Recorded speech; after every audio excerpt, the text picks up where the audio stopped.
الحمد لله رب العالمين والصلاة والسلام على أشرف الأنبياء والمرسلين أما بعد فأعوذ بالله من الشيطان الرجيم من همزه ونفخه ونفثه بسم الله الرحمن الرحيم رب اشرح لي صدري ويسر لي أمري واحلل عقدة من لساني يفقه قولي اللهم انفعنا بما علمتنا وعلمنا ما ينفعنا وزدنا علما فبشر عباد الذين يستمعون القول فيتبعون أحسنه أولئك الذين هداهم الله وأولئك هم أولو الألباب أعوذ بالله من الشيطان الرجيم بسم الله الرحمن الرحيم إن الله لا يستحيي أن يضرب مثلا ما بعوضة فما فوقها بے شک اللہ تعالیٰ نہیں وہ شرماتے کہ وہ بیان کریں مثال کسی بھی شے کی بعوضتاً وہ مچھر ہو فما فوقها یا اس سے اوپر کی چیز ہو فاما الذین آمنوا بس جہاں تک ان لوگوں کا معاملہ ہے جو ایمان لائے فیعلمون انہ الحق من ربہم تو وہ جانتے ہیں کہ وہ حق ہے ان کے رب کی طرف سے واما الذین کفروا اور جہاں تک ان لوگوں کا معاملہ ہے جنہوں نے کفر کیا فیقولون ماذا اراد اللہ بہذا مثلا تو وہ کہتے ہیں کیا ارادہ کیا اللہ نے اس مثال سے یضل به کثیرا ویہدی به کثیرا وہ گمراہ کرتا ہے یعنی اللہ تعالیٰ به اس کے ساتھ اس مثال کے ساتھ یا اس قرآن کے ساتھ بہت زیادہ لوگوں کو ویہدی به کثیرا اور ہدایت دیتا ہے اس کے ساتھ بہت سارے لوگوں کو وما یضل به الا الفاسقین اور نہیں وہ گمراہ کرتا اس کے ساتھ مگر فاسقین کو اللہ کے نافرمانوں کو ان اللہ لا یستحیی بے شک اللہ تعالیٰ نہیں شرماتے ان یضرب یہ کہ وہ بیان کریں مثلا مثال ما جو کوئی بھی بعوضتاً وہ مچھر ہو فما فوقها یا اس سے اوپر کی چیز ہو عربی زبان میں ضرب یضرب عام طور پہ مارنے کے معنی میں استعمال ہوتا ہے اگر اس کے بعد ضرب کے بعد یا یضرب کے بعد عرض زمین کا ذکر آ جائے تو اس کا مطلب سفر کرنا ہوتا ہے یعنی زمین پر قدم مارنا سفر کرنا جیسے قرآن کریم میں ہے وَإِذَا ضَرَبْتُمْ فِي الْأَرْضِ جب تم زمین میں سفر کرو اور اگر ضرب کے ساتھ مثل یا مثال کا لفظ آ جائے تو پھر اس سے مراد مثال مارنا یعنی مثال بیان کرنا تو بیان کرنا مطلب ہوگا بے شک اللہ تعالیٰ نہیں شرماتے کہ وہ بیان کریں مثلا مثال ما کوئی بھی بعوضتاً وہ مچھر ہو فما فوقها یا اس سے اوپر کی چیز یعنی اللہ تعالیٰ مچھر کی مثال پیش کریں یا مچھر سے اوپر کی چیز مچھر سے اوپر کی چیز کیا ہے مچھر اصل میں یعنی یہاں ایک چھوٹی چیز کی طرف اشارہ ہے چھوٹی سے چھوٹی مخلوق مچھر جب قرآن کریم میں اللہ تعالیٰ نے لوگوں کو دعوت دی اور اللہ تعالیٰ نے کفر و شرک کی حقیقت واضح کی تو کئی جگہ پر اللہ تعالیٰ نے مکھی کی مثال پیش کی کسی جگہ پر اللہ تعالیٰ نے مکڑی کی مثال پیش کی کسی جگہ اللہ تعالیٰ نے چونٹی کا ذکر کیا کسی جگہ اللہ تعالیٰ نے شہد کی مکھی کا ذکر کیا تو اللہ نے مختلف چیزوں کا ذکر کیا تو اب جس نے اعتراض کرنا ہوتا ہے وہ تو کسی بھی بات پر اعتراض کر دیتا ہے اس کو تو اعتراض کرنے کے لیے بہانہ چاہیے تو اب کفار مکہ کو ایک بہانہ چاہیے تھا اعتراض کرنے کا تو انہوں نے اعتراض کیا اور یہ اعتراض ان لوگوں کے ذہنوں میں آ جاتے ہیں کہ جنہوں نے ماننا نہیں ہوتا ان کو کئی دفعہ سیدھی بات بھی الٹی لگتی ہے وہ کہنے لگے کہ اے محمد صلی اللہ علیہ وسلم آپ کہتے ہیں کہ آپ کا رب بہت بڑا ہے اور وہ خالق ارض و سما ہے وہ آسمانوں کا خالق ہے بادشاہوں کا بادشاہ ہے بڑی بڑی مخلوقات کو پیدا کرنے والا ہے اگر وہ اتنا ہی بڑا رب ہے اس بات کو تو مشرکین بھی مانتے تھے اگر وہ اتنا ہی بڑا رب ہے تو وہ پھر چھوٹی چھوٹی مثالیں کیوں پیش کرتا ہے چھوٹی چھوٹی چیزیں کیوں پیش کرتا ہے وہ مکھی کا ذکر کیوں کرتا ہے قرآن کریم اللہ نے مکھی کی مثال پیش کی سورہ حج میں اللہ تعالیٰ نے مکھی کی مثال پیش کی اور اس کو بڑی زبردست مثال قرار دیا اللہ نے فرمایا یا ایھا الناس ضرب مثل فاستمعوا لہ، سورہ حج آیت نمبر 73۔ اے لوگو، ایک مثال پیش کی جا رہی ہے، اس کو ذرا غور سے سنو۔ یعنی باقاعدہ اللہ نے مثال پیش کی اور اللہ نے اس مثال کو غور سے سننے کا حکم دیا کہ یہ بہت زبردست، بہت گہری مثال ہے۔ اور پھر اللہ تعالیٰ نے شرک کی مثال، مشرکین کی مثال دی مکھی کے ساتھ۔ ان الذین تدعون من دون اللہ، بے شک وہ لوگ جنہیں تم پکارتے ہو اللہ کے علاوہ، لن یخلقوا ذبابا، وہ تو مکھی بھی پیدا نہیں کر سکتے، ولو اجتمعوا لہ، اگرچہ وہ سب اکٹھے ہی کیوں نہ ہو جائیں۔ یعنی اللہ رب العالمین کو تم شریک بناتے ہو، اللہ کے برابر ٹھہراتے ہو، اور اللہ رب العالمین آسمان و زمین اور بڑی بڑی مخلوقات، عرش عظیم کے رب ہیں، عرش کریم کے رب ہیں، تو یہ لوگ تو مکھی بھی پیدا نہیں کر سکتے۔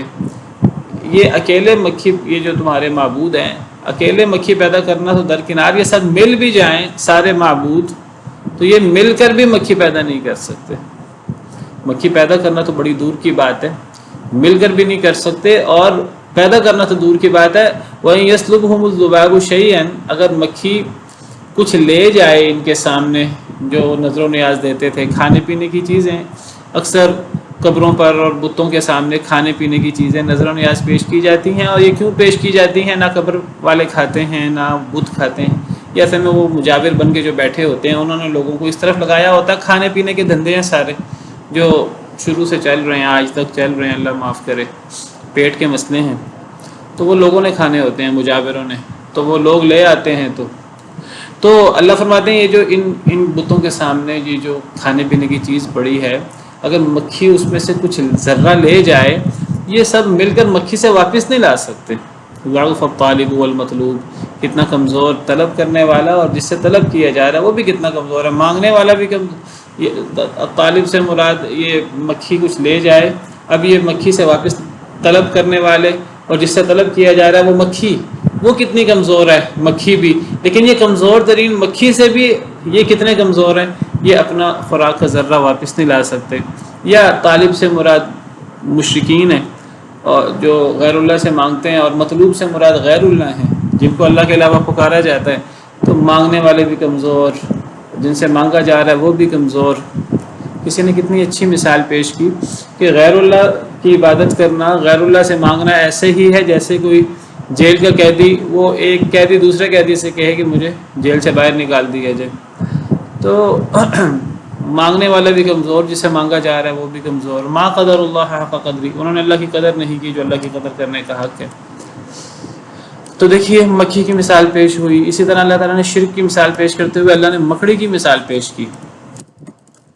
اللہ فرماتے ہیں مثل الذین اتخذوا من دون اللہ اولیاء کمثل العنکبوت، ان لوگوں کی مثال جو اللہ کے علاوہ معبود پکڑتے ہیں، ان کی مثال مکڑی کی مثال ہے۔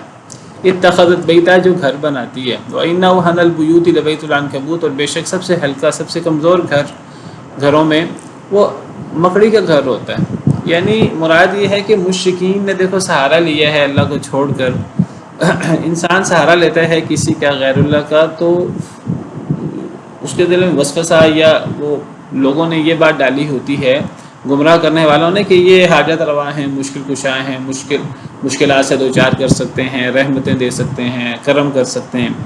اللہ فرماتے ہیں جو لوگ غیر اللہ کو چھوڑ کر غیروں پر امیدیں لگاتے ہیں اور ان کو حاجت روا مشکل کشا سمجھتے ہیں، ان پر امیدیں لگانا ایسے ہے، ان پہ سہارا کرنا جیسے مکڑی کا گھر بنانا۔ جس طرح مکڑی کا گھر وہ دشمنوں سے محفوظ نہیں کر سکتا کسی کو، تو غیر اللہ پہ سہارا رکھنا اور غیر اللہ کو حاجت روا مشکل کشا سمجھنا، تو یہ ایسے ہی ہے جیسے کوئی مکڑی کا گھر پکڑ لے کہ میں دشمنوں سے محفوظ ہو جاؤں گا، لو کانوا یعلمون، کاش کے لوگ جان لیں۔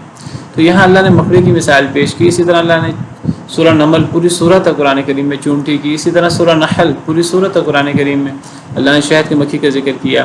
تو مشرکین نے اعتراض کیا کہ ایک طرف آپ کہتے ہیں اللہ اتنا بڑا ہے، اور تو ایک طرف اللہ چھوٹی چھوٹی چیزوں کی مثال پیش کرتے ہیں، تو اللہ فرماتے ہیں کتنی عجیب منطق ہے تمہاری، یعنی اگر اللہ اتنے عظیم ہیں تو اللہ کے اتنے عظیم ہونے کا مطلب یہ کہاں سے ہوا کہ اللہ چھوٹی چیز کی مثال پیش نہیں کر سکتے؟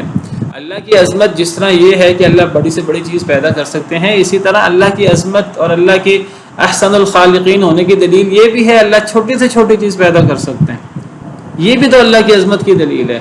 جیسے ایک بڑی چیز بنانا ایک بڑی کاریگری ہوتی ہے، ایک چھوٹی چیز بنانا بھی بڑی کاریگری ہے۔ دیکھیں بڑے مخلوقات ہیں، انسان ہیں، دیگر مخلوقات ہیں، اللہ نے ان کے اندر سسٹم بنائے ہیں کتنے زیادہ، کیسے انسان سانس لیتا ہے، کیسے انسان کا دل جو ہے وہ حرکت کر رہا ہے، اور اس کو بجلی کہاں سے مل رہی ہے، اور پھر وہ کس طرح پمپ کر رہا ہے خون کو ہر جگہ، پھر کیسے انسان کا نظام تنفس ہے، نظام انہضام ہے، کھانا کھاتا ہے، وہ کھانا نکلتا ہے، اور یعنی ہزاروں لاکھوں سسٹم ہیں انسان کے جسم کے اندر اور دیگر مخلوقات کے اندر۔ اب یہ جو سسٹم اللہ نے ہمارے اندر بڑی مخلوقات کے اندر رکھے ہیں، اللہ نے دل کتنی بڑی چیز ہے اور کیسا کام کر رہا ہے، دماغ اور دیگر ہمارے جو میں نے نظام ذکر کیے، یہی نظام چھوٹے سے چھوٹی مخلوق میں بھی ہے۔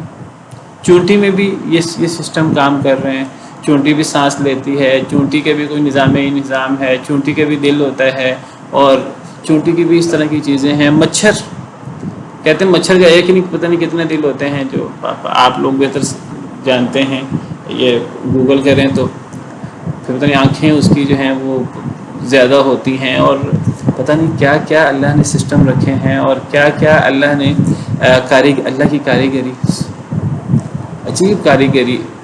تو یعنی یہ نہیں کہ بڑا جسم ہوگا تو یہ سارے نظام ہوں گے، چھوٹے سے چھوٹے جسم میں بھی وہ نظام سارے کام کر رہے ہیں، اور بعض نظام جو ہیں وہ انسانوں سے بھی بہتر ہیں اور انسانوں سے بھی فرق ہیں۔ یہ تو صرف یعنی مچھر کی بات ہے، اس سے بھی اوپر کی چیز اللہ کو کوئی اس میں شرم محسوس نہیں ہوتی کہ اللہ مچھر کی مثال پیش کریں، یا اس سے بھی اوپر کی چیز، یا اوپر سے مراد چونکہ چھوٹی چیز کی بات ہو رہی ہے تو چھوٹے ہونے میں اس سے بھی اوپر کی چیز، اس کا مطلب وہ مچھر سے بھی چھوٹی چیزیں ہیں۔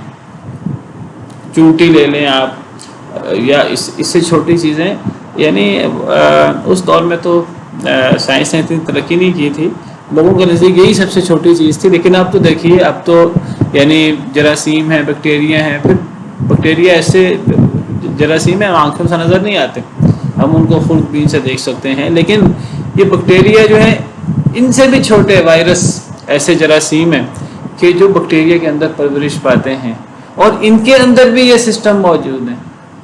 اگر اللہ اس دور میں یہ مثالیں پیش کرتے یہ بیکٹیریا کی اور وائرس کی اور ان چیزوں کی، تو لوگوں کو سمجھ ہی نہ آتی۔ تو اللہ تو دور کے مطابق بات کرتے ہیں، تو اللہ نے اشارہ کر دیا ہے، اللہ کو کوئی اس میں شرم محسوس نہیں ہوتی، کوئی اس میں اللہ کی کوئی اس میں قدرت کے خلاف نہیں ہے یہ بات کہ اللہ چھوٹی سے چھوٹی مخلوق کی مثال پیش کریں، اللہ مچھر کی مثال پیش کریں یا اس سے اوپر کی چیز کی مثال پیش کریں۔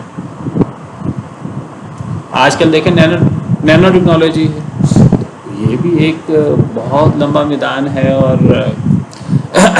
تو بہرحال میں مثال کے طور پہ میں نے بات کی ہے۔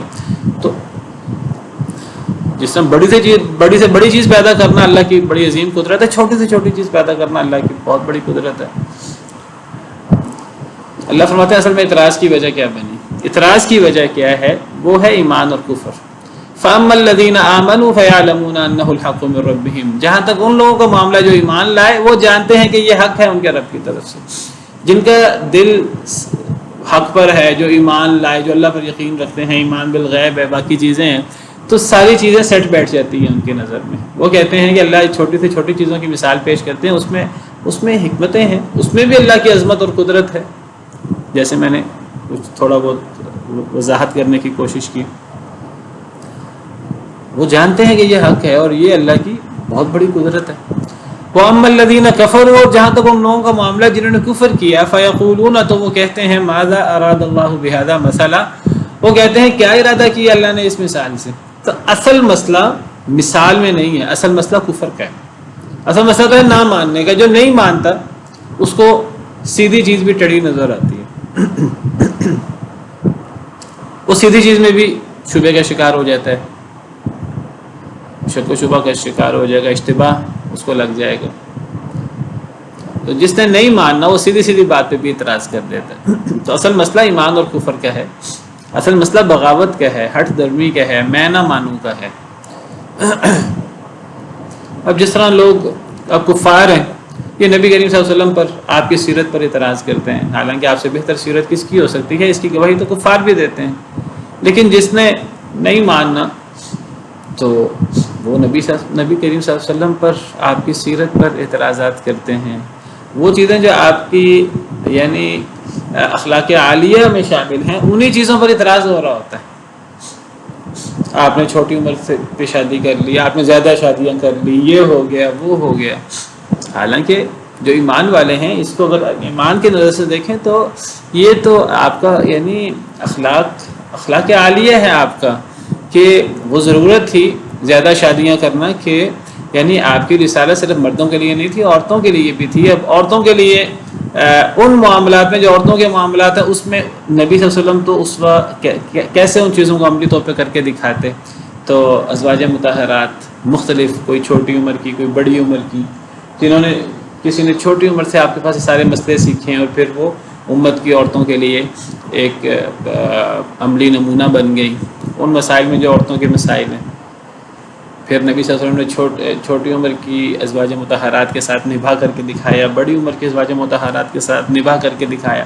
اتنی ازواج مطہرات تھی، کیسے ان کو مطمئن رکھا اور ان کے ساتھ کیسے بڑے بڑے کام کیے۔ تو بہت بڑی اس میں یعنی جو چیز نبی صلی اللہ علیہ وسلم کے اخلاق کا اور کمال کی چیز تھی، اسی کو اعتراض کا باعث لوگ بنا دیتے ہیں، اس لیے کہ ہٹ درمی ہے، میں نہ مانوں والی بات ہے۔ سیدہ عائشہ کے نکاح پر اعتراض ہوتے ہیں، حالانکہ وہ کتنا اخلاق عالیہ کا نمونہ ہے نبی کریم صلی اللہ علیہ وسلم کا، حالانکہ وہ شادی اللہ کی طرف سے ہوئی ہے، اللہ کے حکم سے ہوئی ہے، وحی کی روشنی میں ہوئی ہے، اس کے اپنے مقاصد ہیں۔ وہ اصل میں مسئلہ ہے کہ اینک ٹیڑھی ہو گئی ہے۔ آپ اگر سیاہ رنگ کے اینک لگا لیں گے دن کے 12 بجے بھی، تو آپ کو اندھیرا اندھیرا نظر آئے گا۔ وہ اصل میں اینک چونکہ وہ لگائی ہے اعتراض والی، کفر والی، تو ہر چیز ہی اس میں وہ ہری ہری نظر آتی ہے۔ پھر تو ایمان والے تو سمجھتے ہیں، وہ جانتے ہیں کہ یہ حق ہے، اور ان کو سمجھ آ جاتی ہے فوراً کہ یہ کتنی بڑی گہرائی ہے اس کے اندر۔ کافر لوگ اعتراض پہ اعتراض کرتے رہتے ہیں۔ اور دیکھیے یہی بات اللہ تعالیٰ نے شروع کی صورتوں میں، سورہ حاقہ میں بھی اللہ نے یہی بات فرمائی ہے۔ وہاں اللہ تعالیٰ نے ذکر کیا تھا کہ جہنم کے اوپر اللہ نے 19 فرشتے مقرر کر رکھے ہیں، اور یہ بات صرف قرآن میں نہیں ہے، یہ بات پچھلی کتابوں میں بھی موجود ہے کہ جہنم کے اوپر 19 فرشتے مقرر ہیں۔ تو جب اللہ نے یہ بات فرمائی سورہ مدثر میں، تو اللہ نے پھر فرمایا وما جعلنا اصحاب النار الا ملائکہ، کہ جہنم کے جو دروغہ ہیں ہم نے نہیں بنایا مگر فرشتے جہنم کے اوپر مقرر ہیں۔ وما جعلنا عدتهم الا فتنة للذین کفروا، اللہ فرماتے ہیں نہیں بنایا ہم نے ان کی تعداد کو مگر کافروں کے لیے فتنہ۔ اب جہنم کے دروغے 19 کیوں ہیں؟ یہ 19 سے کم و بیش کیوں نہیں ہیں؟ اللہ فرماتے ہیں یہ ایک فتنہ ہے، ایک آزمائش ہے کافروں کے لیے، مسلمانوں کے لیے نہیں ہے۔ مسلمانوں کو کیا اس میں اعتراض ہوگا؟ اگر اللہ نے 19 مقرر کی ہیں، اللہ کی حکمت ہے، اللہ کے فیصلے ہیں۔ پہلی بات ہے جہنم بنائی کیوں اللہ نے، وہ اللہ کی حکمت ہے۔ اب جہنم کے اندر اللہ نے کیا مختلف قسم کی سزائیں رکھی ہیں، وہ اللہ کے فیصلے ہیں۔ پھر فرشتے اللہ نے کیوں پیدا کیے، اللہ کی حکمتیں ہیں۔ پھر 19 فرشتے جہنم کے اوپر کیوں مقرر کیے، اللہ کی حکمتیں ہیں۔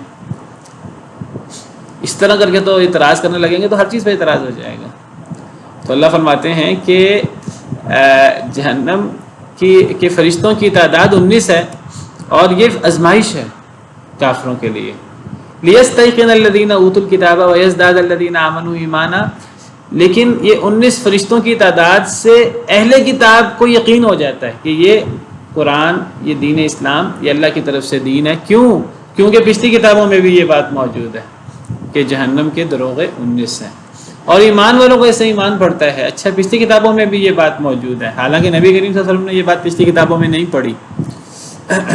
وَلَا يَرْتَابَ الَّذِينَ أُوتُوا الْكِتَابَ وَالْمُؤْمِنُونَ، اور اہل کتاب اور مومنین اس میں شک میں نہ پڑیں۔ اہل کتاب کو بھی یقین ہو جائے کہ یہ اللہ کی طرف سے ہے، اور مومنین کو پہلے ہی یقین ہے، ان کا ایمان میں اضافہ ہو جائے کہ یہ اللہ کی طرف سے ہے، کیونکہ 19 فرشتوں کا ذکر تو پچھلی کتابوں میں بھی ہے۔ وَلِيَقُولَ الَّذِينَ فِي قُلُوبِهِم مَّرَضٌ وَالْكَافِرُونَ مَاذَا أَرَادَ اللَّهُ بِهَٰذَا مسئلہ اللہ فرماتے ہیں کہ تاکہ جن کے دلوں میں مرض ہے شک و شبہ کا اور کافر وہ کہیں کہ اللہ نے اس مثال سے کیا ارادہ کیا، یعنی اللہ نے کیوں نصف فرشتے مقرر کیے ہیں۔ اللہ فرماتے ہیں كَذَلِكَ يُضِلُّ اللَّهُ مَن يَشَاءُ وَيَهْدِي مَن يَشَاءُ، اسی طرح اللہ گمراہ کرتا ہے جسے چاہتا ہے اور ہدایت دیتا ہے جسے چاہتا ہے۔ اس سے بھی بہت سارے لوگ گمراہ ہوئے جو ایمان لائے تھے، ان کو کوئی اعتراض نہ ہوا۔ تو اصل مسئلہ ایمان اور کفر کا ہے، اصل مسئلہ اصل میں وہ اینک ٹیڑھی پہن لی ہے۔ تو یہاں بھی اللہ نے وہی بات فرمائی، یضل بہ کثیرا ویہدی بہ کثیرا، گمراہ کرتا ہے اللہ اس کے ذریعے، اس مثال کے ذریعے یا اس قرآن کے ذریعے بہت سے لوگوں کو۔ دیکھیے وہ قرآن جو ہدایت کے لیے آیا ہے، وہ قرآن اور اس کی مثالیں جو اللہ نے اللہ کی عظمت اور اللہ کی قدرت کے لیے اللہ نے لوگوں کے سامنے یہ آیتیں اللہ نے اتاری ہیں، تو یہی آیات یہی مثالیں جو لوگوں کی ہدایت کے لیے تھیں وہ لوگوں کی گمراہی کا باعث بن جاتی ہیں۔ کب؟ جب لوگ غلط نظر سے دیکھتے ہیں، جب لوگ ایمان نہیں لاتے، جب ہٹ دھرمی کا بغاوت کا مظاہرہ کرتے ہیں۔ اللہ نے پہلے گمراہوں کا ذکر کیا ہے، گمراہ لوگ زیادہ ہوتے ہیں کیونکہ دنیا میں ہمیشہ گمراہ زیادہ ہوتے ہیں، کافر زیادہ ہوتے ہیں، تو وہ اعتراض کرنے والے زیادہ ہوتے ہیں۔ تو گمراہ کرتا ہے اللہ نے گمراہی کی نسبت اپنی طرف کی ہے، بہی اس مثال کے ذریعے یا اس قرآن کے ذریعے، کثیراً بہت سے لوگوں کو، یہدی بہ کثیرا، اور اللہ ہدایت دیتے ہیں اس مثال کے ذریعے بہت سے لوگوں کو۔ اور پھر اللہ نے وضاحت کر دی وما یضل بہ الا الفاسقین، نہیں اللہ گمراہ کرتے اس مثال کے ذریعے یا اس قرآن کے ذریعے مگر فاسق فاجر لوگوں کو۔ جو ایمان رکھنے والا ہے، یقین رکھنے والا ہے، اس کے تو وہ بات ایسے اندر اس کے سمجھ آ جاتی ہے اس کو کہ اس کو تو ایمان میں اضافہ ہو جاتا ہے۔ اور جو فاسق و فاجر ہے، جو نافرمان ہے اللہ کا، یہاں فاسق سے مراد بڑا فسق یعنی کفر مراد ہے۔ ایمان والے بھی، فاسق لفظی مطلب ہوتا ہے اللہ کی اطاعت سے نکل جانا، اللہ کی نافرمانی کرنا۔ ایمان والے بھی اللہ کی نافرمانی کر سکتے ہیں ایک حد تک، لیکن بڑی اللہ کی نافرمانی کفر، یہاں کفر مراد ہے۔ نہیں اللہ گمراہ کرتا ہے اس کے ذریعے مگر کافروں کو، اللہ کی اطاعت سے نکلنے والوں کو۔ اب یہاں سے پتہ لگا کہ گمراہی بھی اللہ کی طرف سے ہے اور ہدایت بھی اللہ کی طرف سے ہے۔ اب پھر وہی مشہور سوال جو قرآن پڑھتے ہوئے سب سے یعنی بہت دفعہ پیدا ہوتا ہے، اور مسلمانوں کو کئی دفعہ یہ سوال پیدا ہوتا ہے کہ جب گمراہ اللہ کرتا ہے، جب ہدایت اللہ دیتا ہے، تو پھر انسان کے لیے پھر سزا کیوں ہے؟ گمراہ بھی اللہ کر رہا ہے اور ہدایت بھی اللہ دے رہا ہے۔ تو یہاں یہ بات سمجھنے کی ہے، جب تک یہ بات ہم نہیں سمجھیں گے، یہ تقدیر کا مسئلہ ہو یا دیگر مسئلے ہوں، یہ سمجھنا مشکل ہو جاتا ہے۔ تو یہ جو اللہ کا ارادہ ہے انسانوں کے حوالے سے، جو اللہ کے فیصلے ہیں انسانوں کے حوالے سے، جس کو اللہ کا ارادہ یا اللہ کی مشیت کہتے ہیں، یاد رکھیں یہ دو طرح کے ہیں۔ اللہ کا ارادہ یا اللہ کی مشیت دو طرح کی ہے۔ ایک کو اللہ کا ارادہ کونیہ کہتے ہیں، یہ آپ چاہے ساتھ لکھ بھی لیں، بلکہ میں نے اس کی سلائیڈ بھی بنائی ہوئی ہے، آپ کو میں سلائیڈ کی صورت میں آپ کے سامنے واضح کرتا ہوں۔ یہ ایک ایسی وضاحت ہے، یہ اگر وضاحت آپ کے ذہن میں ہوگی تو ہمیشہ یہ جو تقدیر کا مسئلہ ہے اور یہ اللہ کی طرف سے ہدایت اور گمراہی کا مسئلہ، یہ آپ کے سامنے واضح رہے گا۔ اور اگر یہ چیز آپ کے سامنے واضح نہیں ہوگی، اس کو اس انداز سے آپ نہیں دیکھیں گے تو یہ چیزیں سمجھنا مشکل ہوگا۔ تو اللہ کا ارادہ یا اللہ کی مشیت یہ دو طرح کی ہے، اس کی دو قسمیں ہیں۔ ایک کو ارادہ کونیہ جیسے میں نے ذکر کیا، اور ایک کو ارادہ شرعیہ کہتے ہیں۔ ارادہ کونیہ کیا چیز ہے، ارادہ شرعیہ کیا چیز ہے؟ یہ دیکھیے اللہ کے ارادہ اور مشیت کی اقسام، دو اقسام ہیں جیسے میں نے ذکر کیا۔ پہلی قسم ہے ارادہ کونیہ قدریہ۔ کونیہ کا کیا مطلب ہے؟ یہ عربی زبان کا ایک لفظ ہے، کانا یکون، کون۔ کانا کا مطلب ہوتا ہے ہونا ہے، اور کون کہتے ہیں کائنات کو۔ کائنات کو بھی عربی زبان میں الکون، کائنات کو کہتے ہیں۔ کائنات کا لفظ بھی یہ بھی عربی سے ہی نکلا ہوا ہے، کانا یکون سے ہے۔ کان اللہ علیما حکیما، جگہ جگہ قرآن میں ان اللہ کان بما تعملون بصیرا، تو یہ کانا سے تو کونیہ، تو کانا کا مطلب ہوتا ہے ہونا ہے، تھا۔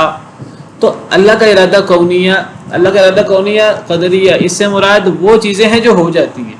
تو ایک اللہ کا ارادہ ہے ارادہ کونیہ، جو بھی چیز دنیا میں ہوتی ہے وہ اللہ کے کرنے سے ہوتی ہے، چاہے وہ چیز ہمیں اچھی لگ رہی ہے، چاہے وہ چیز ہمیں بری لگ رہی ہے۔ اچھی چیز بھی اللہ کی طرف سے ہوتی ہے، بری چیز بھی اللہ کی طرف سے ہوتی ہے. یہ ایک بنیادی اصول ہے، یاد رکھنا ہے آپ نے.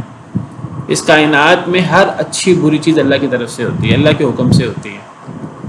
یعنی یہ کائنات اللہ کی ہے، اللہ نے زمین کو پیدا کیا، اللہ نے آسمان کو پیدا کیا، اللہ نے اس کائنات کو، اس کائنات کی تمام مخلوقات کو پیدا کیا. تمام مخلوقات کی صلاحیتیں، ان کے اعضاء اور ان کی ساری صلاحیتیں وہ اللہ نے پیدا کی ہیں. اس ساری کائنات کی ساری نعمتیں اللہ نے پیدا کی ہیں. تو اس دنیا میں جو کچھ ہوتا ہے اللہ کے ارادہ سے ہوتا ہے، اچھا ہو یا برا ہو. اگر اس دنیا میں شیطان موجود ہے، یہ بھی اللہ کے ارادہ سے، اللہ کے پیدا کرنے سے. اگر اس دنیا میں نیک لوگ موجود ہیں تو یہ بھی نیکی بھی اللہ کے حکم سے ہے. کوئی اچھا کام کرتا ہے کوئی انسان، یہ بھی اللہ کے حکم سے. کوئی انسان برا کام کرتا ہے، یہ بھی اللہ کے حکم سے. کوئی اسلام قبول کرتا ہے، یہ بھی اللہ کے حکم سے. کوئی اسلام قبول نہیں کرتا، کافر ہے، یہودی ہے، عیسائی ہے، یہ بھی اللہ کے حکم سے ہے. یہ اللہ کا ارادہ کونیہ ہے. ہر چیز اللہ کے حکم سے ہے. عربی میں اس کو کہتے ہیں مشیت اللہ الشاملہ لجمیع الحوادث. اس سے مراد اللہ کی ایسی مشیت ہے کہ جو شامل ہے تمام پیش آنے والی چیزوں کو. جو بھی چیزیں پیش آتی ہیں، حادثہ کا مطلب، حدثہ کا مطلب ایک چیز واقع ہو جانا. جو بھی دنیا میں چیز واقع ہوتی ہے تو یہ اللہ کی مشیت سے ہوتی ہے، چاہے وہ اچھی ہو یا بری ہو. اس کو ارادہ کونیہ کہتے ہیں. اور اس کا پتہ کیسے لگتا ہے؟ اس کا پتہ ہونے سے لگتا ہے. یعنی ہر وہ چیز جو اللہ کرنا چاہتے ہیں، چاہے وہ اللہ کو پسند ہو یا پسند نہ ہو. یہ بات بڑی اہم ہے. یہ جو اللہ کا ارادہ کی پہلی قسم ہے، یہ ضروری نہیں اللہ کو پسند بھی ہو. یہ اللہ کو پسند بھی ہو سکتی ہے اور ناپسند بھی ہو سکتی ہے. جیسے میں نے ذکر کیا آپ کے سامنے، اگر کوئی شخص اسلام قبول کرتا ہے، یہ بھی اللہ کے، کسی نے اسلام قبول کر، میں نے بتایا اس کا پتہ کیسے لگتا ہے؟ ہونے سے. کیونکہ یہ ارادہ کونیہ ہے. جب ہو جاتا ہے تو ہمیں پتہ لگ جاتا ہے کہ یہ اللہ کا حکم تھا. یعنی ایک بندہ، مثلا آپ دیکھیں، ایک بندہ ایمان لے آئے، سیدنا ابوبکر صدیق ہیں، وہ ایمان لے آئے، وہ ایمان لا چکے اور ایمان لا کر ان کے ایمان پر وفات ہو چکی ہے. تو گویا کہ سیدنا ابوبکر صدیق کا ایمان لانا یہ اللہ تعالیٰ کا ارادہ کونیہ تھا. کیسے پتہ لگا ہمیں؟ چونکہ یہ ہو چکا ہے، یہ وقوع پذیر ہو چکا ہے. کانا ابو بکر مومن، ابو بکر رضی اللہ تعالیٰ عنہ مومن تھے اور اسی پر ان کی وفات ہوئی. یہ اللہ کو پسند ہے. اور ابو جہل وہ کافر تھا، اس نے اسلام قبول نہیں کیا، اس نے کفر اختیار کیا، تو اور اس کو کفر پر اس کی وفات ہوئی. تو ابو جہل کا کافر ہونا یہ بھی اللہ کا ارادہ ہے. اللہ کا ارادہ ہے. سیدنا ابوبکر صدیق کو اللہ نے ہدایت دی اور ابو جہل بدبخت کو اللہ نے گمراہ کیا. ابو جہل کا کافر ہونا یہ بھی اللہ کا ارادہ ہے، اگرچہ اللہ کو پسند نہیں ہے. اللہ کو پسند نہیں تھا یہ. اللہ چاہتے نہیں تھے کہ ابو جہل کفر کرے اور کفر پر اس کی وفات ہو. اللہ چاہتے تھے وہ بھی ایمان لے تاکہ وہ بھی اللہ کی نعمتیں حاصل کرے دنیا اور آخرت میں. لیکن اب ابو جہل ایمان نہیں لایا. اس کا ایمان نہ لانا یہ بھی اللہ کے ارادے سے ہے، چونکہ یہ وقوع پذیر ہو گیا. یہ بات بہت اہم ہے. تو ارادہ کونیہ میں اہم چیز ہے ہو جانا. جو بھی چیز ہو جاتی ہے وہ اللہ کا ارادہ کونیہ ہوتی ہے، چاہے اللہ کو پسند ہو یا ناپسند ہو. مشہور مقولہ عربی زبان کا ما شاء اللہ کان، یہ میں جو آپ کو بتا رہا ہوں نا، یہ اللہ کے ارادہ کونیہ اور شرعیہ، اگر یہ چیز آپ کو سمجھ آ جائے نا تو تقدیر کا بنیادی فلسفہ آپ کو سمجھ آ جائے گا. اصل میں جو علم ہے نا، علم اصل میں معلومات کا نام نہیں ہے. علم ہے اصل میں مختلف معلومات کو جوڑ کر نتیجہ نکالنے کا نام. قرآن کریم کے آیات کا مطالعہ کریں تو یہ چیزیں ہمارے سامنے آتی ہیں. تو میں ذکر کر رہا تھا اللہ کا ارادہ کونیہ کے بارے میں. اس میں اہم چیز ہے ہو جانا، اس کو اللہ کا ارادہ کونیہ قدریہ کہتے ہیں. اس میں اصل چیز ہے ہو جانا. جو چیز ہو جاتی ہے وہ اللہ کا ارادہ ہوتا ہے، چاہے وہ اچھا لگے ہمیں، چاہے وہ برا لگے، چاہے وہ اللہ کی پسند ہو یا پسند نہ ہو. ما شاء اللہ کانا، جو اللہ چاہتے ہیں وہ ہو جاتا ہے، اور جو اللہ نہیں چاہتے وہ نہیں ہوتا. جو چیز نہیں ہوتی ہم کہیں گے اللہ کا ارادہ نہیں تھا، ارادہ کونیہ. جو چیز ہو جاتی ہے وہ اللہ کا ارادہ کونیہ تھا. ارادہ کونیہ کا پتہ لگتا ہے کسی چیز کے ہونے یا نہ ہونے سے. مثلا ہم کہہ سکتے ہیں کہ ابو جہل کا ایمان لانا یہ اللہ کا ارادہ کونیہ نہیں تھا. اس لیے ہمیں کیسے پتہ لگا اللہ کا ارادہ کونیہ؟ اس کا کفر تھا. ہمیں ایسے پتہ لگا کہ یہ وقوع پذیر ہو چکا ہے. ابو جہل کفر کر کے وہ فوت ہو چکا ہے. تو ابو جہل کا ایمان لانا اگر ہم تصور کریں تو یہ اللہ کا ارادہ کونیہ نہیں تھا کیونکہ یہ وقوع پذیر نہیں ہوا. ابو جہل کا کفر یہ اللہ کا ارادہ کونیہ تھا. کیسے پتہ لگا ہمیں؟ کیونکہ یہ وقوع پذیر ہو چکا ہے. تو یہی بات میں نے یہاں لکھی ہے. اس کا علم اس کے واقع ہونے یا نہ ہونے سے ہوتا ہے. اب اس کے دلائل ذرا قرآن کریم میں اس کے بہت سارے دلائل ہیں. قرآن کریم میں بہت ساری آیات ہیں. میں چند کی طرف اشارہ کرتا ہوں. یہ جو میں نے اوپر 3-4 پوائنٹس لکھے ہیں. فمن یرید اللہ ان یہدیہ یشرح صدرہ للاسلام. اللہ جسے ارادہ کرتے ہیں اللہ اسے ہدایت دیں. اللہ اس کے سینے کو اسلام کے لیے کھول دیتے ہیں. ومن یرید ان یضلہ یجعل صدرہ ضیقا حرجا کانما یصعد فی السماء. اور جسے اللہ گمراہ کرنا چاہیں تو اللہ اس کے سینے کو تنگ کر دیتے ہیں. اتنا تنگ گویا کہ وہ آسمان کی طرف چڑھ رہا ہے. کذالک یجعل اللہ الرجس علی الذین لا یؤمنون. اسی طرح اللہ کر دیتے ہیں نجاست کو، پلیدگی کو ان لوگوں پر جو ایمان نہیں لاتے. اب اس آیت کریمہ سے پتہ لگا کہ ہدایت بھی اللہ کی طرف سے ہے اور گمراہی بھی اللہ کی طرف سے ہے. یہاں اللہ کا ارادہ کونیہ مراد ہے. اور جو ایمان نہیں لاتے جو لوگ، ان پر اللہ کی طرف سے نجاست اور رجس اللہ ڈال دیتے ہیں. ان کے اوپر مہر اللہ کی طرف سے لگتی ہے نا. یہ اللہ کا ارادہ کونیہ ہوتا ہے. جو لوگ ایمان نہیں لاتے ان پر اللہ رجس ڈال دیتے ہیں، گندگی، پلیدگی. جو ایمان لاتے ہیں ان پر اللہ نہیں ڈالتے. یہ اللہ کا ارادہ کونیہ ہے. اسی طرح یہ دیکھیے، یہ سورہ ہود میں حضرت نوح علیہ السلام کا قول، وَلَا يَنْفَعُكُمْ نُصْحِي إِنْ أَرَدْتُ أَنْ أَنْصَحَ لَكُمْ إِنْ كَانَ اللَّهُ يُرِيدُ أَنْ يُغْوِيَكُمْ. حضرت نوح علیہ السلام نے اپنی قوم کو دعوت دیتے ہوئے کہا کہ اے میری قوم، تمہیں میری نصیحت کبھی فائدہ نہیں دے گی اگر میں تمہیں نصیحت کرنے کا ارادہ بھی کروں. ان اردت ان انصح لکم، اگر میں تمہیں نصیحت کرنے کا پورا ارادہ کر لوں، پوری ٹل لگا لوں، تگدو بھی کر لوں، میری نصیحت تمہیں فائدہ نہیں دے گی. ان کان اللہ یرید ان یغویکم، اگر اللہ تمہیں گمراہ کرنا چاہے، اگر اللہ نے تمہیں گمراہ کر دیا ہے، اللہ تمہیں گمراہ کرنا چاہتے ہیں، میں جتنی مرضی کوشش کر لوں، میں جتنی مرضی تمہیں نصیحت کر لوں، میری نصیحت تمہیں فائدہ نہیں دے گی. یہ اللہ کا ارادہ کونیہ ہے. یہ دوسری قسم ابھی اس کی میں بات کروں گا، یہ وہ نہیں ہے. وَلَوْ شَاءَ اللَّهُ مَا اقْتَتَلُوا. اللہ تعالیٰ کو بہت سے لوگوں کے بارے میں کہتے ہیں کہ انہوں نے لڑائی کی، قتل و غارت کی. اللہ فرماتے ہیں اگر اللہ چاہتے تو وہ قتل و غارت نہ کرتے. کیا مطلب؟ انہوں نے قتل و غارت اللہ کی مشیت، اللہ کے ارادے سے کی. اسی طرح قرآن کی ایک آیت میں وَلَوْ شَاءَ اللَّهُ مَا أَشْرَكُوا، اگر اللہ چاہتے تو وہ شرک نہ کرتے. اس سے پتہ لگتا ہے شرک بھی اللہ کے چاہنے سے ہوتا ہے. ارادہ کونیہ. آخری آیت اس حوالے سے، وَمَن يُرِدِ اللَّهُ فِتْنَتَهُ فَلَن تَمْلِكَ لَهُ مِنَ اللَّهِ شَيْئًا. جسے اللہ آزمانا چاہیں تو اے نبی آپ بھی کوئی اختیار نہیں رکھتے اس کے بارے میں اللہ سے کچھ بھی. اللہ جسے فتنے میں مبتلا کرنا چاہیں اے نبی آپ بھی اس کے بارے میں اللہ کے بالمقابل کوئی اختیار نہیں رکھتے. اولئک الذین لم یرد اللہ ان یطہر قلوبہم، یہی وہ لوگ ہیں اللہ نے چاہا ہی نہیں کہ اللہ ان کے دلوں کو پاک کرے. یہ یہود کے بارے میں قرآن کی آیت ہے سورہ مائدہ میں. تو اللہ فرماتے ہیں کہ یہود اللہ نے ان کے دلوں کو پاک کرنا چاہا ہی نہیں، اب یہ ایمان کیسے لائیں؟ اللہ نے ان کو فتنے میں ڈالا ہوا ہے. تو جب اللہ نے ان کو فتنے میں ڈال دیا ہے، اللہ نے ان کے دلوں کو پاک ہی نہیں کیا، تو آپ بھی ان کے لیے اللہ کے بالمقابل کوئی اختیار نہیں رکھتے. یہ ہے اللہ کا ارادے کی پہلی قسم، اللہ کا ارادہ کونیہ. یہ اس کا تعلق ہونے سے ہے. اس کو آپ اللہ کا حکم کہہ سکتے ہیں. اللہ کا حکم، اللہ کا فیصلہ، جو اچھا بھی ہو سکتا ہے برا بھی ہو سکتا ہے. یہ ضروری نہیں کہ اللہ کی پسند بھی ہو، یہ اللہ کی ناپسند بھی ہو سکتی ہے. اچھا جی، اللہ کے ارادے کی دوسری قسم، اللہ کا ارادہ شرعی یا دینیہ. ارادہ شرعی، دیکھیں ارادہ کونیہ میں لفظ کون اہم ہے، ارادہ شرعیہ میں لفظ شرع اہم ہے. شرع شریعت، یہ اصل میں اللہ کی شریعت ہے. اللہ کی شریعت کیا ہے؟ اللہ کی شریعت اللہ کا دین ہے. قرآن، حدیث، یعنی اللہ جو احکامات دیتے ہیں ہمیں، نماز پڑھو، روزہ رکھو، زکوٰۃ دو، حج کرو، ایمان لاؤ، شرک نہ کرو، جھوٹ نہ بولو، ناانصافی نہ کرو، بد اخلاقی نہ کرو. یہ اللہ کا ارادہ، یہ ہے اللہ کی پسند، اصل میں اللہ کی خوشی اس کو آپ کہہ سکتے ہیں. اس کو آپ اللہ کا حکم کہہ لیں، ارادہ کونیہ کو، اس کو آپ اللہ کی خوشی کہہ لیں، اللہ کی پسند، اللہ کی مرضی.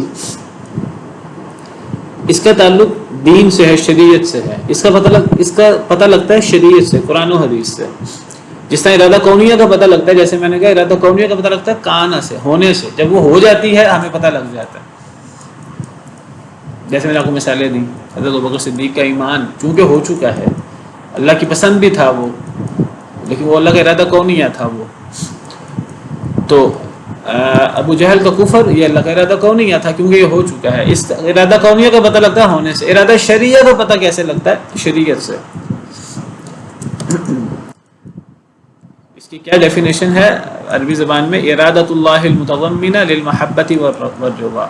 اللہ کا وہ ارادہ ہے جو اللہ کی محبت اور اللہ کی خوشی کو متضمن ہے. یہ اللہ کا وہ ارادہ ہے جو اللہ کی پسند بھی ہے.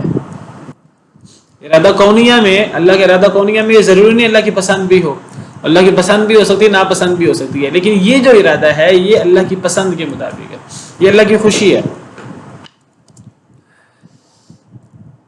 یعنی اللہ کے پسندیدہ اعمال، چاہے مثبت ہو یا منفی. مثبت یا منفی سے مراد مثبت اعمال وہ جن کا اللہ نے کرنے کا حکم دیا ہے، منفی اعمال سے مراد جن سے اللہ نے روکا ہے. یعنی مثلا اگر نماز ہے، نماز پڑھنا یہ مثبت اللہ کا پسندیدہ عمل ہے. اور منفی عمل سے یہ اصل میں نے یہ عربی عبارت سے اس کا ترجمہ کیا ہوا ہے. تو منفی اللہ کا پسندیدہ عمل مثلا کیا ہے؟ شراب نہ پینا، بد اخلاقی نہ کرنا. اب یہ اللہ کا پسندیدہ عمل ہے جس سے اللہ نے روکا ہے. اگر ہم اسے رک جائیں گے تو اللہ کو پسند ہوگا. تو اللہ کے وہ پسندیدہ اعمال، اوامر و نواہی جن کا اللہ اپنے بندوں کو حکم دیتے ہیں، چاہے وہ بندے انہیں مانیں یا نہ مانیں. یعنی یہ اللہ کا ارادہ شرعیہ ہے. اللہ کا ارادہ شرعیہ میں یہ تو ضروری ہے کہ اللہ کی پسند ہو، لیکن یہ اللہ کی پسند لوگوں پہ لاگو ہوتی کہ نہیں ہوتی؟ اللہ نے اس کو لوگوں پہ لاگو نہیں کیا کیونکہ اللہ نے اختیار دیا ہے لوگوں کو. برے شخص کے بارے میں کہا جاتا ہے ھذا یفعل ما لا یریدہ اللہ، یہ وہ کام کر رہا ہے جس کو اللہ نہیں چاہتے. کیا مطلب؟ یعنی یہ وہ کام کر رہا ہے جس کو اللہ پسند نہیں کرتے. ایسے کام کر رہا ہے جو اللہ کی پسند نہیں ہے. اس کا پتہ کیسے لگتا ہے؟ ارادہ کونیہ کا پتہ لگتا ہے ہونے سے، اور ارادہ شرعیہ کا پتہ لگتا ہے شریعت سے. قرآن حدیث سے پتہ لگ جاتا ہے کہ اس فلاں چیز کے بارے میں اللہ کا ارادہ شرعیہ کیا تھا. اب اس کے دلائل کیا ہیں شریعت میں، اس کی کیا آیات ہیں؟ اب آپ دیکھیے یہ قرآن میں اللہ فرماتے ہیں یرید اللہ بکم الیسر ولا یرید بکم العسر. اللہ تمہارے ساتھ آسانی چاہتے ہیں، اللہ تمہارے ساتھ تنگی نہیں چاہتے. یہ اللہ کی پسند ہے. اللہ کی پسند کیا ہے اپنی مخلوق کے بارے میں؟ کہ اللہ اپنی مخلوق کے لیے آسانیاں پیدا کریں، اللہ مخلوق کو مشکل میں نہ ڈالیں، اللہ مخلوق کو سزا نہ دیں، مخلوق جہنم میں نہ جائے. یہ اللہ کا ارادہ شرعیہ ہے، لیکن اللہ کا ارادہ کونیہ نہیں ہے. یہ اسی طرح یرید اللہ لیبین لکم ویہدیکم سنن الذین من قبلکم. اللہ چاہتے ہیں تمہارے لیے دین واضح کریں، اللہ تمہیں پچھلے لوگوں کا طریقہ اس کی ہدایت دینا چاہتے ہیں، اللہ تم پر رجوع کرنا چاہتے ہیں. یہ اللہ کا ارادہ شرعیہ ہے. اللہ چاہتے ہیں تم سے تخفیف کریں، تم پہ نرمی کریں. اللہ تم پہ کوئی حرج، کوئی تنگی نہیں ڈالنا چاہتے. اللہ تمہیں پاک کرنا چاہتے ہیں. اب پیچھے ہم نے پڑھا کہ یہود کے بارے میں اللہ نے ان کے دلوں کو پاک کرنا چاہا ہی نہیں، اور یہاں اللہ فرما رہے ہیں اللہ تمہارے دلوں کو پاک کرنا چاہتے ہیں. تو وہ اللہ کا ارادہ کونیہ ہے، یہ اللہ کا ارادہ شرعیہ ہے، اللہ کی پسند اور مرضی ہے. انما یرید اللہ لیذھب عنکم الرجس اہل البیت. اللہ چاہتے ہیں کہ اے اہل بیت اللہ تم سے گندگی کو دور لے جائے، اللہ تمہیں پاک کر دے. تو یہ میں نے جو ساری تفصیل آپ کے سامنے ذکر کی ہے اللہ کے ارادہ کونیہ اور شرعیہ کی، یہ امام ابن تیمیہ رحمہ اللہ ان کا مجموع فتاوی ابن تیمیہ سے میں نے آپ کے سامنے یہ ساری دلائل اور یہ سارے نکات آپ کے سامنے واضح کرنے کی کوشش کی ہے. تو اللہ کے ارادے کی دو قسمیں، ایک اللہ کا ارادہ کونیہ، ایک اللہ کا ارادہ شرعیہ. ارادہ کونیہ کے اندر کیا چیز ہے اور کیا چیز، یعنی ایک چیز ارادہ کونیہ میں ہے اور ایک چیز نہیں ہے. اسی طرح ایک چیز ارادہ شرعیہ کے اندر ہے اور ایک چیز نہیں ہے. ارادہ کونیہ کے اندر کیا ہے کہ یہ ہو کر رہتا ہے. ارادہ کونیہ کے اندر اس کی خلاف ورزی نہیں ہو سکتی، کیونکہ یہ ہونے سے ہے، یہ ہو کر رہتا ہے۔ اس کے اندر کیا چیز لازمی نہیں ہے کہ یہ اللہ کی پسند بھی ہو، یہ لازمی نہیں ہے، اللہ کی خوشی بھی ہو، یہ لازمی نہیں ہے۔ ارادہ شریعہ کے اندر کیا چیز ہے اور کیا چیز نہیں ہے، اس کے اندر یہ چیز ہے کہ یہ اللہ کی پسند ہوتی ہے، اللہ کی خوشی ہوتی ہے، اللہ کی مرضی، اللہ کی چاہت ہوتی ہے۔ اس کے اندر کیا چیز لازمی نہیں ہے، اس کے اندر یہ چیز لازمی نہیں ہے کہ یہ واقع بھی ہو جائے۔ یعنی اللہ نے اپنی پسند کو، اپنی مرضی کو اللہ نے لوگوں، انسانوں اور جنوں کے حوالے سے اللہ نے پابند نہیں کیا انسانوں اور جنوں کو۔ اگر اللہ انسانوں اور جنوں کو اپنی مرضی کا، اپنی خوشی کا پابند کر دیتے تو دنیا میں ایک بھی کافر نہ ہوتا۔ اللہ نے انسانوں اور جنوں کو اختیار دیا ہے۔ اللہ کے اختیار دینے کا مطلب یہ جو اللہ کے ارادہ کونیہ اور اللہ کے ارادہ شرعیہ کی دو تقسیمیں ہیں، یہ انسانوں اور جنوں کے حوالے سے، دیگر مخلوقات کے حوالے سے اللہ کا ارادہ کونیہ اور شرعیہ ایک ہی ہے۔ فرشتوں کے حوالے سے اللہ کا ارادہ کونیہ اور شرعیہ ایک ہی ہے،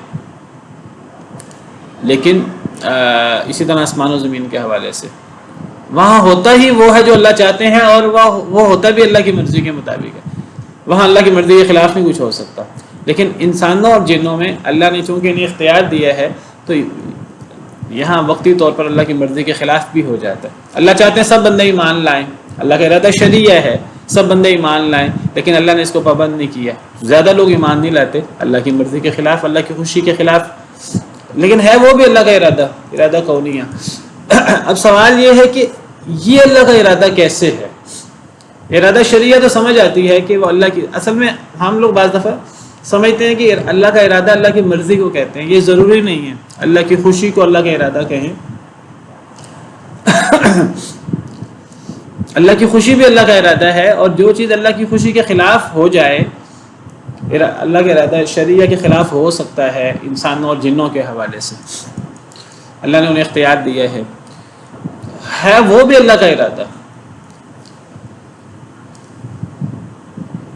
اب آپ دیکھیں، میں نے آپ کو مثال دی تھی، یہ دو مثالیں یاد رکھیں، اس سے یہ چیز سمجھ آ جاتی ہے۔ ایک مثال ہے سیدنا ابوبکر صدیق کا ایمان، اور ایک مثال ہے ابو جہل بدبخت کا کفر۔ میں آپ لوگوں سے سوال کرتا ہوں، آپ لوگ تھوڑا سا شریک ہو جائیں۔ سیدنا ابوبکر صدیق کا ایمان لانا، یہ اللہ کا ارادہ کونیہ تھا کہ نہیں تھا؟ جی کون بتائے گا آپ میں سے؟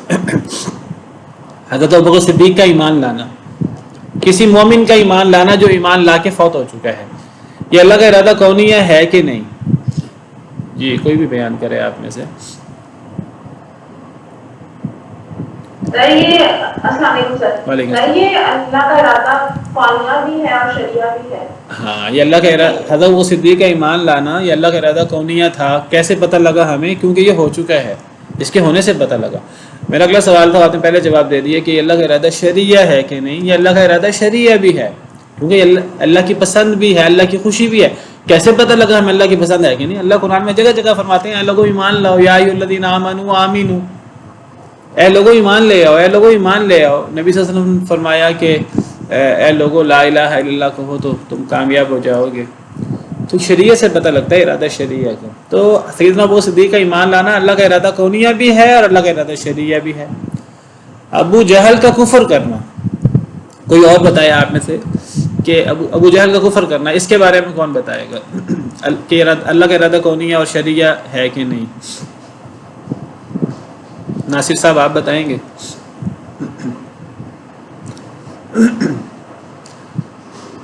جی جاوید صاحب۔ ابو جہل کا کفر کرنا، ابو جہل کا کفر کرنا اللہ کا ارادہ کونیہ ہے کہ نہیں؟ جی اللہ کا ارادہ کونیہ تو ہے۔ کیسے پتہ لگا؟ یہ حکم تصدیق ہو چکا ہے۔ اچھا، اللہ کا ارادہ شرعیہ تھا کہ نہیں؟ اللہ کا ارادہ شرعیہ نہیں تھا، نہیں تھا، اسی کے خلاف تھا، اللہ کی مرضی کے خلاف ہے۔ یعنی اللہ تو چاہتے تھے ابو جہل بھی ایمان لے آئے، تو اللہ کے ارادہ شرعیہ کی خلاف ورزی ہو سکتی ہے، اللہ کے ارادہ کونیہ کی خلاف ورزی نہیں ہو سکتی۔ ہاں، اللہ کے ارادہ کونیہ یہ ہو سکتا ہے کہ وہ اللہ کی خوشی نہ ہو، وہ اللہ کی مرضی نہ ہو۔ جی مس ہمارا میں نے یہ پوچھنا تھا کہ یہ بات تو ہم اس طرح سے کر رہے ہیں جی، لیکن میں آپ کو بتاتی ہوں، جیسے مطلب لوگ یہ کہتے ہیں آگے سے کہ یہ کیا